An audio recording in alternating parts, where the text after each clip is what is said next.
Salut les gars, Saïko, on se retrouve pour une petite vidéo enfin sur la S14. Ça fait un moment que je devais la faire, depuis que je l'ai acheté, à savoir au mois de mars, avril, un truc comme ça.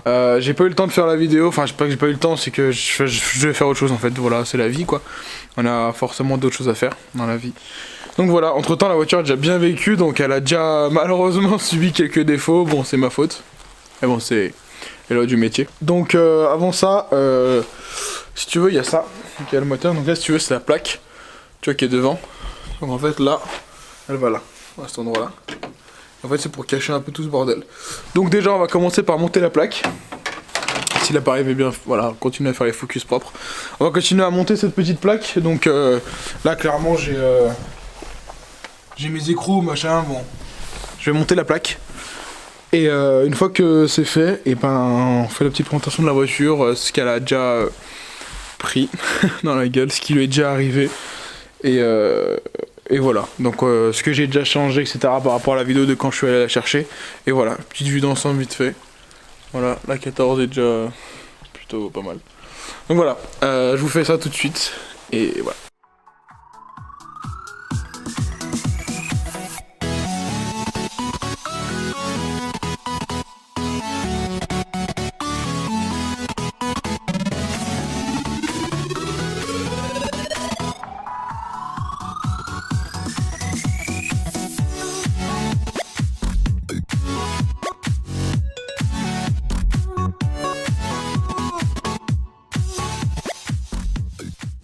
Donc, ce qu'il y a là-dedans, donc vous voyez que le montage est pas commun.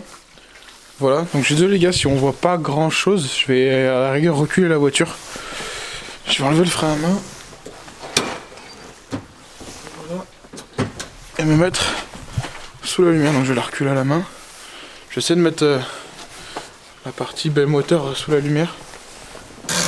Voilà. Alors qu'est-ce qu'on a? On a pas mal de choses. Alors l'équivalence en pièces, c'est un stage 3A. Moi j'ai cherché sur internet, enfin ce qu'ils disent sur internet, je le savais pas, je vais pas vous le cacher. J'ai dû chercher pour voir voilà ce que ça voulait dire. En termes de puissance, ça fait un stage 1A. Donc c'est à dire qu'en fait il y a plus de prépa que de puissance développée. Alors dans un sens c'est pas plus mal, ça assure un petit peu la fiabilité. Bien que bon bah ça reste un moteur Nissan. Les moteurs Nissan sont très bien, attention, j'adore ça. Mais voilà, on sait qu'il y a parfois des petits soucis. À partir du moment où tu prépares, faut bien le faire. Donc du coup, alors qu'est-ce qu'on y retrouve? On y retrouve une boîte à air ARC.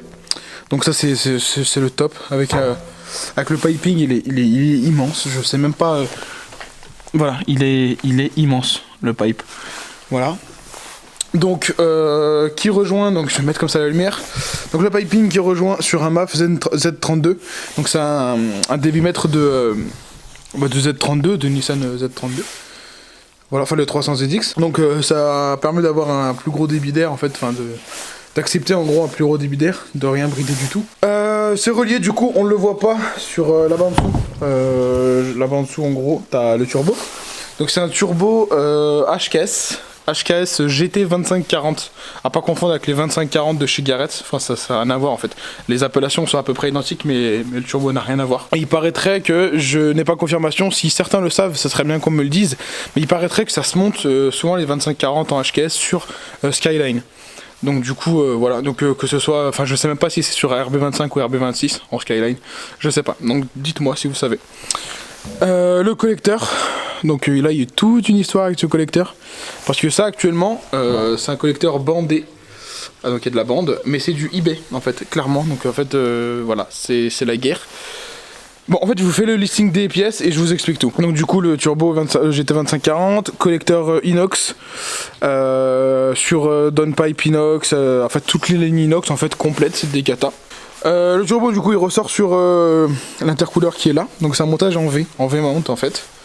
Voilà, donc façon, alors c'est un peu les façons YX7, c'est pas mal, ou façon drift en fait, enfin les drifters je sais qu'ils le mettent en V mount, bon pas en façade, souvent c'est dans le coffre etc. Mais voilà, donc ce qui est pas mal c'est que du coup le piping il est relativement court, parce que bah ça sort du turbo, ça vient là, l'intercooleur il est là, hop, ça revient là, hop, et puis ça rentre dans le collecteur d'admission. Donc là on y retrouve du coup une dame valve Blitz qui crache assez fort du coup. C'est pas mal, ça me plaît bien. Ça dépend, ça sort comment on appelle ça? Ça change des HKS qui pchit façon tu sais aiguë, que j'aime beaucoup d'ailleurs, mais façon aiguë, tu sais, façon Star Wars.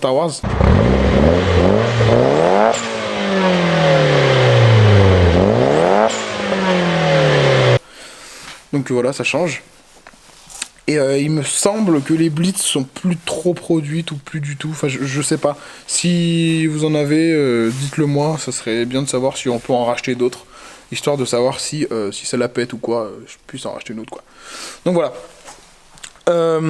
Après, donc il n'y a plus de batterie. Donc la batterie est dans le coffre. Donc normalement elle est là. Elle a été délocalisée hop, dans le coffre. Une barre anti-rapprochement. C'est une Tanabe. Voilà. Donc il y a exactement la même dans le coffre. Enfin, non. À l'arrière quoi, pour l'arrière. Donc du Tanabe comme ça. On a un petit V1 pour l'anti-couple. Voilà, pour éviter que le moteur bouge un peu trop. Et puis voilà, pour ce qui est physiquement parlant. Ah non, on a aussi pas forcément des durites un peu silicone, machin. Voilà, durites silicone et des poulets allégés. Voilà. Donc en extérieur, on retrouve ça. Ensuite, pour la partie bloc. Donc le bloc il est d'origine, il a jamais été ouvert, c'est un bloc SR20, donc ah oui parce qu'il y a un petit bouchon aussi, petit bouchon Nismo, mais bon ça c'est accessoire. Donc c'est le SR20 qui, alors sur les cartes grises elles sortent 200 chevaux, faut savoir qu'en fait les SR20 en black top comme ça, donc en fait il y a deux versions, les phases 1 elles ont le cache cubuteur qui est rouge, là il est noir, donc black top, red top. Le black top sort 225 chevaux, théoriquement, voilà. Donc sauf que toutes les cartes grises c'est noté 200 chevaux comme la phase 1, voilà ils ont pas changé le tout.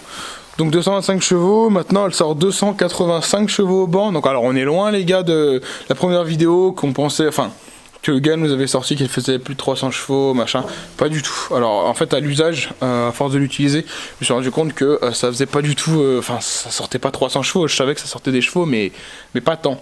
Donc du coup elle a sorti 285 chevaux au banc. Bon, c'est honorable, c'est pour ça que je disais qu'il y a un stage 1A ou 1 ou 1A pour ça. Ah oui, il y a un débitmètre de pression hein, aussi.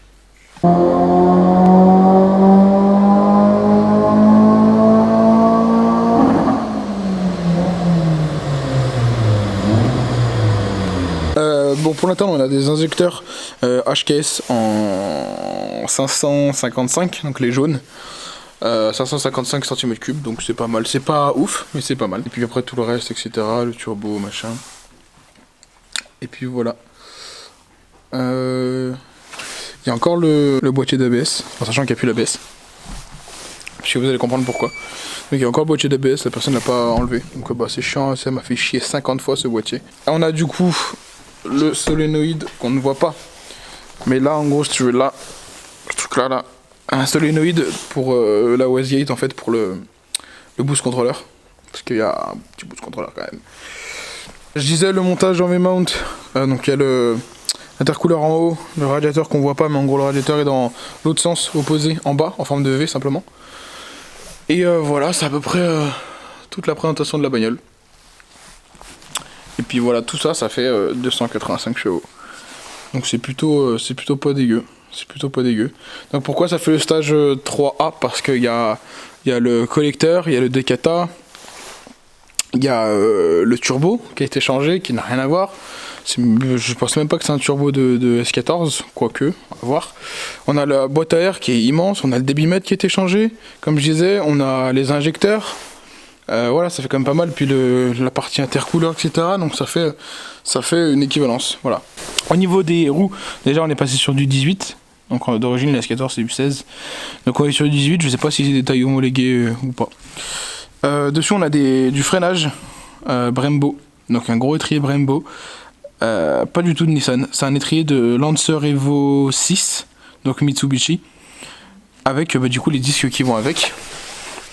Voilà, Brembo avec le disque rainuré pointé. Voilà. On est sur des jantes NK, des vrais, RPF1. Voilà. Donc ça pèse pas très lourd non plus. Ça c'est bien, c'est l'avantage en fait de NK. À l'arrière, on a, comme vous voyez, des étriers de Nissan.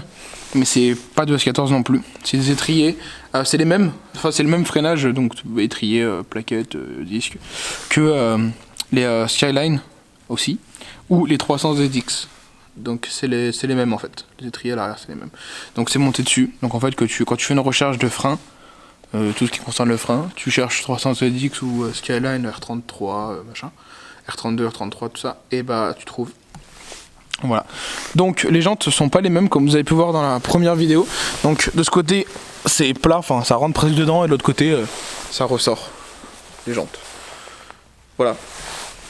Donc en 18. Alors à l'avant on est monté en 225 40 18 et à l'arrière en 255 35 18. Voilà, forcément propulsion un peu plus large à l'arrière. Et puis ça fait stylé. Voilà. Bon, les soucis que j'ai déjà eu sur cette voiture, parce qu'il y a eu déjà pas mal de soucis. Alors, physiquement déjà, donc voilà pourquoi il n'y a plus d'ABS les gars, hein, vous avez compris. Il n'y a plus d'ABS parce qu'avec des freinages qui sont pas du tout d'origine et qui vont pas du tout avec la bagnole, tu peux plus mettre l'ABS simplement. Quoique, je ne sais pas. Mais voilà. Les soucis, du coup, le non-ABS sous la pluie, bah après tu viens taper, donc ça c'était censé être les lave-glaces, donc tu viens taper. Voilà, donc j'ai pété la phare. Bon, c'est rien de bien méchant, mais bon, voilà, j'ai pété la phare et ça a un peu frotté là. Mais bon, c'est rien de grave, après, ça se refait toujours, hein, dans tous les cas. De toute manière, je compte virer la phare parce que ça fait un style, mais à la fois, en fait, j'aurais bien aimé un pare-choc lissé. Voilà, donc bah, après, il faudra refaire la peinture, mastic et compagnie, puis pour pouvoir vous reboucher les trous. Donc voilà, donc la face avant est comme ça. Je refermerai le capot tout à l'heure. Donc entre temps j'ai mis des plaques noires parce que j'aime bien, simplement. Qu'est-ce qu'on a? On a les phares, enfin les clignotants en blanc. Voilà, qu'il n'y a pas d'origine. Les clignotants en blanc. On a sur celle-là, on a encore les anti-brouillard. Donc c'est un avantage pour moi, je trouve. On a du xénon qui m'ont posé pas mal de soucis. J'ai dû donc les premiers, on a eu vous savez les xénons, ça tient avec des ballasts. Enfin, un kit xénon, c'est l'ampoule xénon et le ballast. Le souci, c'est que, et ben voilà, le ballast, bah ils tiennent pas forcément toujours. Donc sur ce phare, en fait celui-là n'a jamais eu de soucis. Ce xénon-là n'a jamais eu de soucis. Celui-là, en revanche, je sais pas pour quelle raison, le ballast a pété. Donc en fait, la raison je la connais, c'est parce que l'ancien propriétaire a essayé de ressouder le câble plus, donc le rouge, du ballast.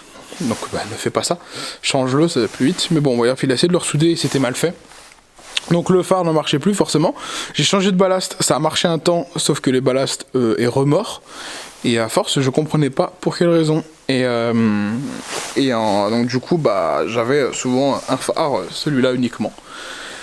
Et bon, pour résumer le truc, j'ai changé 3 fois le ballast et de ce côté toujours rien, donc tout allait bien. Donc j'avais pas forcément, vous savez, il y a des teintes de blanc. Donc là, j'avais du 6000K, du bon, parce que c'était des bons ballasts, des bons xénons. Et là j'avais commandé en attendant des xénons Wish, etc. Tu vois, histoire d'avoir un phare en fait. Et du coup bah il pétait. Donc que ce soit l'ampoule, enfin quoi que les ampoules pas tellement, mais les ballasts pétaient en fait. Entre temps, bah voilà, en fait j'ai changé 2 ou 3 fois quand même de xénon, surtout de ce côté. Jusqu'à ce qu'en fait ça me saoule et en fait j'ai racheté le kit complet xénon pour les deux.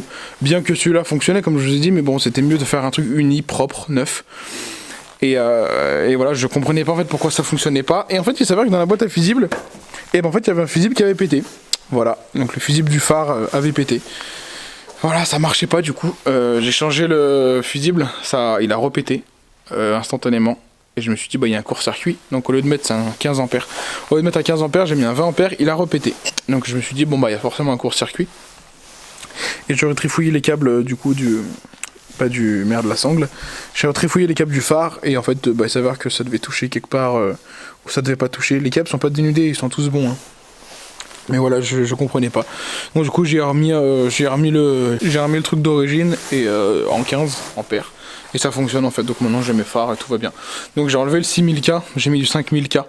Pour avoir, vous savez, pas cet effet bleuté des xénons. Je préfère quand les phares blancs façon LED. Le 5000K il se rapproche énormément des LED. C'est peut-être même la même couleur que les LED, je sais pas du tout. Mais ça fait un vrai blanc comme j'aime. Donc du coup je vous fais voir ça tout à l'heure, mais voilà. Donc on est pas mal. Et voilà les petites loupiottes aussi, cette espèce de petite LED qui éclaire bien fort aussi. Voilà. L'autre petit défaut, à cause de ce foutu garage, j'ai pas tenu le frein. Voilà. Donc j'ai frotté. Voilà, j'ai frotté sur le petit mur du garage. Bon bah écoute frérot, voilà, on va faire des retouches peinture, c'est pas grave. Non mais de toute façon à l'avenir quand j'aurai suffisamment d'argent, j'essaierai de refaire une complète sur la voiture. Histoire d'avoir un truc clean. Et voilà, on est tout. Ah non, il nous manque aussi un souci que. Non, les gros soucis principaux de la voiture, ça se passe là. J'explique. Je le fais de ce côté. Au niveau des freins, pour pouvoir y adapter du freinage qui n'est pas de cette voiture, tu te doutes qu'il faut une platine d'adaptation. Donc en fait, sur le porte-fusée d'origine, le freinage, en fait, l'étrier ne va pas. Tu sais, vous savez, les vis ne tombent pas en face. Donc du coup, il a fallu faire une platine d'adaptation. La personne avait fait une platine d'adaptation en alu. Donc du coup, bah, l'alu et la chauffe, c'est pas très copain. Donc en fait, ce qui s'est passé, donc c'était pas de ce côté, c'était l'autre côté, pour l'autre roue. Ce qui s'est passé, c'est qu'à la base, j'avais des plaquettes carbone Lorraine. Et les plaquettes carbone Lorraine, bah, ça freine très fort, mais ça chauffe très fort aussi. Et du coup, mon étrier Brembo, bah, de l'autre côté, comme je disais, c'est grippé. Donc en fait, c'est un 4 pistons. C'est un 4 pistons, donc t'en as deux de ce côté et deux de l'autre. Et donc, côté intérieur, un des pistons avait grippé. Je vais mettre de ce côté, ce sera plus simple. Donc, un des pistons avait grippé. Et donc du coup en fait bon, on l'entendait pas en fait au freinage, on le sentait pas, on l'entendait pas, il y avait pas de son. Mais le truc c'est que ça avait grippé. Et donc du coup bah ça chauffait. Comme je disais, sans que je le vois, sans que je le sache, en fait, c'est ça qui est fou. Et donc du coup en fait à force de freiner etc, ça fait chauffer la platine en alu. Mais de base en fait la platine en alu elle est pas du tout adaptée. Enfin c'est de l'alu normal quoi. C'est pas du tout adapté pour du freinage. Surtout de l'alu usiné, enfin c'est pas un truc sorti d'usine comme ça, tu vois. C'est vraiment un truc, voilà, pour adapter quoi. Donc du coup ça a chauffé, et en fait ça s'est plié, donc la platine a plié. Tout va bien, je me suis dit ok, génial, j'ai dû rentrer à 20-25 km de chez moi avec un frein, donc un frein avant de l'autre côté. Celui-là il freinait plus rien, en plus bah, ça claquait, enfin j'avais plus de frein en fait, tu vois. Et du coup, ce qui s'est passé, c'est que ça m'a explosé. Donc, à savoir que le freinage était neuf. Avant que je l'achète, le freinage était neuf. Ça m'a explosé les freins. Ça m'a explosé les disques. Ça m'a explosé les plaquettes. Donc, tout va bien. Je me suis dit, génial. Le freinage est neuf. C'est du freinage Lancer Evo. Ça a coûté une couille. Et bah, effectivement. Effectivement, donc du coup, je me suis dit, bon bah, quitte à arracher, donc déjà j'ai dû dégripper l'étrier là-bas, donc tout démonter, machin, retirer tous les pistons de l'étrier pour le dégripper, machin, c'était assez chiant à faire. Donc du coup, commander le freinage, donc j'avais juste, vous savez, du ventilé intérieur. Donc là, tant qu'à faire, j'ai pris du rainuré pointé pour avoir un peu plus de mordant. Bon bah du coup ça expose les plaquettes un peu plus fort, le rainuré. Mais bon écoute, elle roule pas tous les jours. Donc j'ai dû prendre ça m'a coûté une petite couille, mais bon c'est les dures lois du métier. Voilà, donc il réadapté dessus, à savoir que du coup le porte-fusée avait légèrement bougé, donc de ce côté il a légèrement plié vu que la platine de ce côté a pas plié. C'est le porte-fusée qui a plié un petit chouïa. Donc du coup quand tu remets la platine neuve, parce qu'en fait du coup j'ai dû faire réusiner des platines en acier pour que ça tienne, donc du coup quand tu refais la platine ça ne s'adapte pas forcément parce que bah, vu que ça a bougé, du coup il a fallu compenser avec des rondelles etc pour pouvoir mettre bah, le disque, enfin l'étrier aligné au disque en fait simplement. Assez compliqué pour le coup. Donc voilà, donc ça c'est bon. Et puis j'ai mis des plaquettes Project MU, un truc comme ça. Je crois que c'était les NS400, mais je suis pas certain de ça. Je me souviens plus trop. Et par contre les disques c'est des EBC. Donc voilà, j'ai pris ça et on est pas mal. Et depuis que je l'ai aussi, j'ai aussi changé les pneus, donc les 4. Donc les deux avant et deux arrière, comme je disais, 255 40 18, 225 40 18, 255 35 18. Donc voilà, en Michelin Pilot Sport 3, voilà.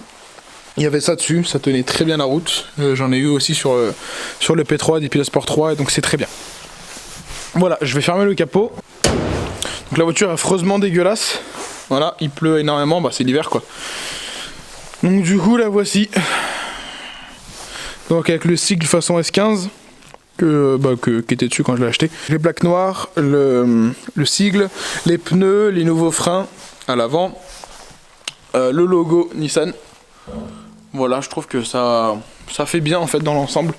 T'as une vision comme ça, donc pour ceux qui suivent sur Instagram, ils l'ont vu 1 million de fois. Pour les autres, bah voilà. On a un petit autocollant Impulsive Gang, voilà, qui font des rassemblements par chez nous. Voilà, on a... Hop, génial la lumière, allume-toi.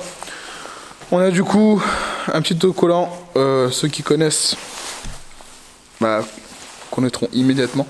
C'est la référence à Initial D, l'animé. Donc voilà, donc Fujiwara Tofu. Donc en fait à la base ça veut dire Fujiwara Tofu. Et ça c'est entre parenthèses c'est véhicule de courtoisie, enfin de véhicule privé pardon. Véhicule privé. Donc ce petit autocollant là, donc elle est affreusement sale. Voilà. Je me dis l'hiver c'est chiant. Je vais juste rallumer la lumière les gars. Le détecteur il en a rien à foutre. Voilà, allume-toi mon coco, on va te relever. Parce qu'il en a rien à branler. Voilà. Donc voilà, donc elle présente comme ça. Hop hop hop. Donc derrière on a des phares hop à LED. Donc c'est que de la LED partout, donc les feux de recul à LED, les feux normaux à LED. Tout est à LED en fait, à la base vous savez ça, c'est jaune, c'est entièrement jaune. Donc ouais c'est mieux, ce qu'il a fait à la personne c'est mieux, j'aime bien, ça fait un peu un effet cristal. Et dernièrement, donc voilà pourquoi j'ai remonté la plaque, vous savez la plaque dans le moteur, c'est parce que j'ai dû donner cette plaque là à un collègue qui est carrossier, pour qu'il flash la couleur et qui me peigne mon petit Rocket Bunny. Voilà, donc petite référence à Tonton. Voilà. C'est venu avec une commande de t-shirt. Voilà, donc du coup il y a le gros Rocket Bunny. On s'est fait chier à poser cet autocollant de merde. Pourquoi? Pas parce que... Alors j'ai des pneus Michelin mais j'ai mis Toyo Tires, me demande pas. Je sais pas, je l'aimais bien, il était là, j'aimais bien. Donc dans l'ensemble ça fait une vision comme ça. On aime ou on n'aime pas. C'est vrai qu'au début j'avais du mal avec le Rocket Bunny, je voulais pas. Je le trouvais assez gros, assez mastoc si tu veux. Et c'est vrai, parce que c'est le cas. Mais voilà, je me suis dit, bon bah pourquoi pas essayer, de ce côté ça fait comme ça. Ça fait vraiment une planche hein, par contre hein, les gars, c'est un mur hein, le truc. Hein. C'est un mur. Mais voilà. À savoir que les S14, il y a 0 poids à l'arrière. Mais il y a genre 0 poids. Hein. C'est-à-dire qu'en fait le moteur est devant, toi t'es assis, enfin si tu regardes t'es assis quasiment plus devant que derrière. Voilà, enfin moi t'es à peu près au milieu mais voilà. Et puis derrière en fait t'as 0 poids, donc en fait quand je suis passé au banc, normalement au lieu de faire 2 passages au banc, il a fallu faire 4 passages. Parce que elle patinait sur le banc. Voilà, ça tenait pas. On a du coup un autocollant RRS. C'est là où je commande mon huile, donc c'est un site internet, c'est là où je commande mon huile pour la bagnole. On a un BD Clean qui font des produits d'entretien pour les voitures. En fait c'est vraiment une voiture de publicité. On a cet autocollant, je le trouve mignon. Voilà, boost loading, please wait. Pourquoi je l'aime bien? Parce qu'en fait c'est clairement l'esprit de la bagnole. Le turbo charge ultra tard. Mais vraiment, c'est-à-dire qu'en fait, tous ceux qui ont une S14 ils se diront ouais mais c'est normal. Mais par rapport, si vous êtes habitué à tout ce qui est allemand et française, etc. ou même autre voiture, hein, le turbo charge extrêmement tard. Donc du coup, faut attendre bien, pour qu'il charge vraiment fort, faut attendre bien 3002, 3005 avec ce turbo là, hein, toujours, hein, le HKS GT2540. Donc ça fait assez tard, donc du coup je trouve ça drôle. L'intérieur, on est comme ça. Donc on a un peu style d'un Alcantara, enfin je sais pas trop ce que c'est. Tu vois, on dirait un peu l'Alcantara blanc. Enfin ça fait du blanc beige réellement. Donc voilà, avec du moussé. Et ça c'est bien. Donc ça à l'ancienne. Il n'y a pas forcément beaucoup de lumière donc je vais allumer le flash. Donc conduite à droite évidemment. Donc les sièges sont en cuir comme ça. Tout cuir. Blanc. Donc pareil blanc beige, c'était fait un peu comme ça. Donc c'est bien, l'été c'est moins bien. Donc elle est affreusement sale comme je vous ai dit. Hein. Donc voilà, on est comme ça dedans. Voilà, je vais passer par côté conducteur. Là. Voilà. Et comme ça, le volant d'origine que je compte bien changer parce qu'il est immense. Il est vraiment immense quand je mets ma main. il est vraiment gros, tu vois, ça fait bateau. Donc voilà, pourquoi pas mettre un, si je peux, si j'ai l'argent, mettre un hardy, enfin un volant en hardy tulipé noir, enfin en alcantara. J'aime bien l'esprit. Donc la console centrale c'est comme ça. Donc on y retrouve du coup la gestion Apexi avec le FC Commander. Donc c'est comme ça que ma gestion est gérée, avec ce boîtier là. Là on y retrouve donc tous les manos. Donc là on a le boost controller, cette chose là, grise. On a le mano d'AFR, ici. Le mano d'AFR, là on a le mano de pression d'huile, donc dans l'ordre de droite à gauche. Le mano de pression d'huile, on a le mano de température d'huile, et pour finir le mano de pression de turbo. Voilà, donc j'ai mis un poste Bluetooth parce qu'il y avait un poste USB un peu fatigué. Donc j'ai mis un poste Bluetooth USB, toutes ces merdes là. Voilà, le compteur d'origine. Ça va bien faire le focus, voilà. Le compteur d'origine, donc en fait, vu que c'est une anglaise, on y retrouve miles extérieur et kilomètres/heure intérieur. Elle a pas mal de kilomètres, 117 000 miles, ça fait un peu plus de 180 000 km, je crois 185 ou 187, enfin j'ai pas le calcul en tête là tout de suite. Mais voilà, ça fait pas mal de kilomètres pour une voiture, certains diront que ça va. Pour d'autres, bon bah voilà. Et voilà, donc après le pommeau de vitesse comme ça, le frein à main j'adore, levé en I, c'est incroyable. Voilà, donc ça c'était pour l'intérieur, pour le derrière, bah du coup, merde, pour derrière du coup bah là pour l'instant il y a un drap, mais c'est les mêmes sièges en fait, siège cuir, mais à l'arrière, voilà, donc il y a 2 places. Là on y retrouve des seuils de porte 200 SX. Voilà, donc ça c'est pas d'origine du tout, c'est du rajouté et je trouve que ça fait bien, Voilà, ça change un peu. Voilà, donc ça vient du Japon, cette chose-là. Donc l'ancien propriétaire, tout ce qu'il achetait venait du Japon. Il se faisait pas chier. Quand il voulait un truc, ça venait du Japon. La boîte à RC, elle vient du Japon. En fait, tout vient du Japon. Quand il achetait du HKS, il l'achetait au Japon, alors qu'il pouvait très bien l'acheter en France. Hein. Mais bon, chacun ses choix. Donc on y retrouve des vitres teintées à l'arrière, là. Et en fait, toutes les vitres sont de la même teinte, d'ailleurs. Voilà, tout est teinté de la même manière. Donc c'est pas full, mais c'est déjà bien teinté, tu vois. Si tu compares avec le pare-brise, tu vois, on est pas mal déjà. Bon après voilà, et là il y a la lumière blanche qui fait énormément de reflets. Donc voilà les gars, présente comme ça. Ah oui la ligne. La ligne il y a eu des soucis. Oui, il y a eu des soucis avec la ligne. Il y a eu plein de soucis en fait avec cette bagnole. En fait il y a eu les soucis des freins, donc qui est quand même relativement très important. Donc le souci des freins, on a eu le souci de la ligne, donc à savoir mon collecteur, j'avais un HKS, collecteur HKS, a pété, a fendu, a fissuré, a ce que tu veux. Il a pété, donc je sais que les Servins aiment bien péter les collecteurs, mais bon quand même. Donc du coup il a pété, j'ai contacté la personne, puis ça faisait très peu de temps que je l'avais. J'ai contacté la personne, je lui ai dit bon enfin frérot ton collecteur il a pété quand même tu vois. Quand t'achètes une voiture à ce prix là, bah ça fait chier quoi. Donc du coup il a pas voulu au début mais bon il a fini par m'envoyer un collecteur, donc du coup c'est pour ça que j'ai un collecteur eBay. Bon bah il a raison hein, dans un sens il va pas m'envoyer un truc à 1000 balles alors que voilà. Donc collecteur eBay avec une patte de renfort. Bah comme le HKS en fait, sauf que c'est du eBay. Donc il a déjà fallu l'adapter parce que forcément les trous passaient pas en face. Les trous, comment on appelle ça? En fait si tu veux il y a les trous pour y fixer le turbo. Donc la jonction turbo collecteur. Bien sûr c'est de l'adapter, truc machin, donc il a fallu percer, tarauder, truc, enfin c'était la guerre, comme d'habitude. Ensuite derrière il a pas mis, donc en fait il a fait une ligne sur mesure. Donc le downpipe, hop, elle descendait là, sur mesure.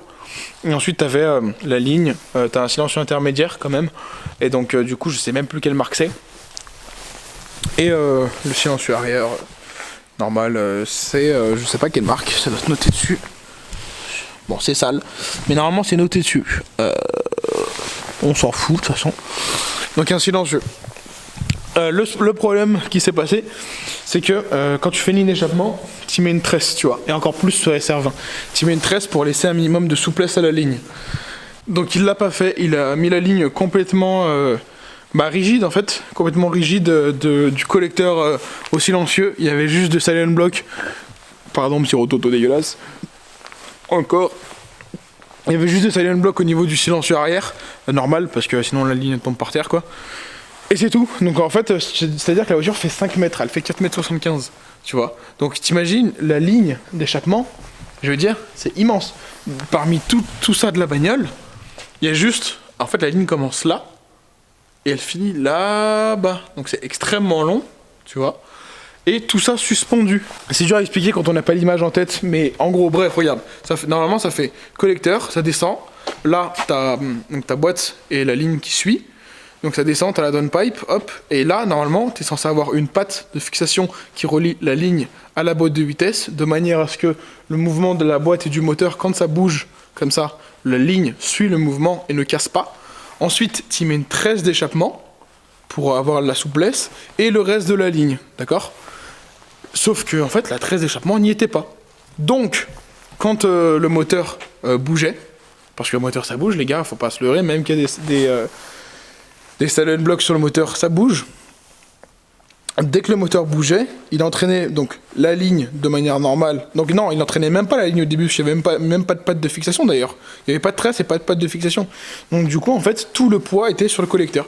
Voilà pourquoi ça a fissuré le collecteur, ça vibrait, ça a fissuré, voilà, simplement. Donc du coup, maintenant, on va peut-être la démarrer un petit coup, histoire d'avoir le son. Et puis voilà, donc elle est gelée, elle est froide, donc je vais pas mettre 2 coups. Je vais mettre des petits coups, genre 2000 tours. Et puis ça ira bien.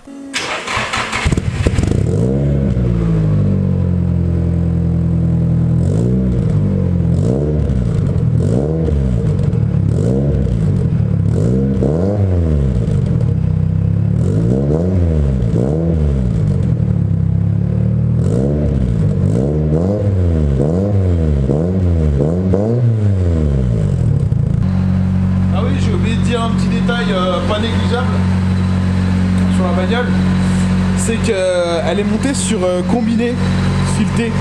Donc voilà pourquoi elle est si basse par rapport à une essence normale. Et voilà pourquoi elle est si raide, la salope.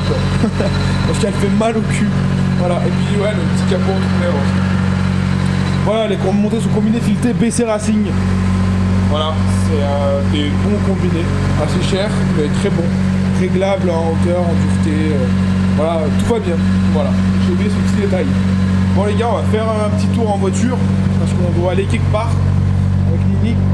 Et donc voilà, on va filmer ça, juste on fait un petit essai. Bon les gars, on se retrouve dans la S14 avec Nini du coup, voilà, et puis derrière il y a même Bonnie. Voilà pourquoi le drap. On la voit pas. Si elle est là.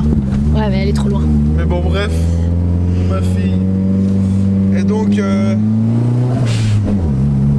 putain, attends, je suis en train de monter là, une côte mon frère, elle est immense. Il y a des voitures en plus. Voilà. Oh putain. Donc j'avais dit tout à l'heure il y a les combinés. Du coup les combinés et bah c'est bien mais c'est raide mais tellement. Mais voilà. Donc là du coup on fait un petit tour et après on va où on doit aller. Ça, tu mets un petit coup de filming sur les manos parce que je les ai filmés éteints. Donc manos de pression de turbo, température d'huile, manos de pression d'huile, AFR, boost contrôleur, radio, voilà. Elle est lourde la caméra, hein. Ouais, tu m'étonnes. Le turbo souffle à 0,9 bar, donc c'est pas... En fait, clairement, il est bridé, tu vois. C'est-à-dire qu'en fait, il peut monter plus haut. Ce turbo peut monter... Alors, j'ai pas le truc, je sais que j'avais eu un problème de durite et le turbo était à 1 bar 2. Et en fait, en gros, j'avais le durite de la Westgate qui était débranché, donc en gros, il prenait la pression atmosphérique, si tu veux. Et du coup, le turbo s'était démonté à 1 bar 2. Donc, est-ce que 1 bar 2 c'est la limite du turbo ou plus? Enfin, je sais pas. Mais bref, là, il est à 0,9 bar, donc c'est pas fou. Bon, ça fait quand même 285 chevaux, du coup, tu vois. Donc, c'est pas mal. Et donc, j'aimerais bien le mettre à 1 bar 1, histoire d'avoir, je sais pas, c'est pour la forme, tu vois, avoir les 300 chevaux, 310 chevaux, je sais pas trop, tu vois. Et puis, voilà, quoi. Parce que là, il est sous-exploité à la porte, enfin, c'est bien, mais voilà, quoi.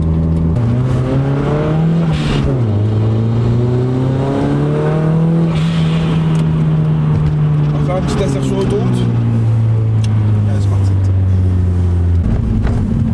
Bip.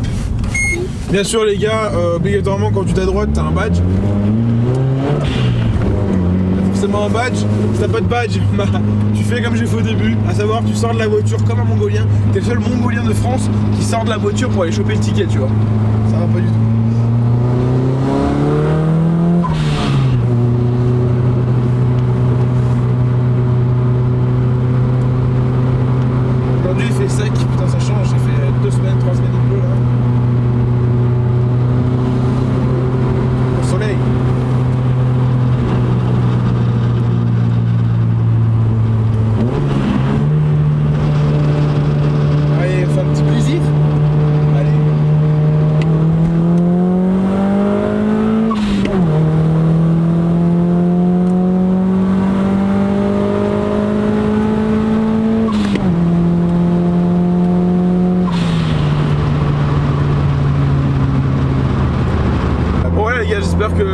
pas trop long. Bon, il a fallu quand même. Ça dure un certain temps, il faut quand même présenter un peu tout, tous les petits soucis que j'ai eu potentiellement dessus. Et les soucis que j'ai eu dessus, ils peuvent revenir d'ailleurs. Mais voilà, j'espère que ça vous a déjà plu. Je ferai peut-être des vidéos, juste des vidéos en roulage, tu vois, genre avec la GoPro sur la vitre et tout, juste pour rouler et pour filmer juste le roulage sans parler, voilà, juste comme ça. Et voilà, donc c'était la présentation de la S14, ça fait depuis le mois de... Je l'ai acheté quand? Au mois de mars? Ouais, à peu près. C'est au mois de mars? Ou avril? Non, mars.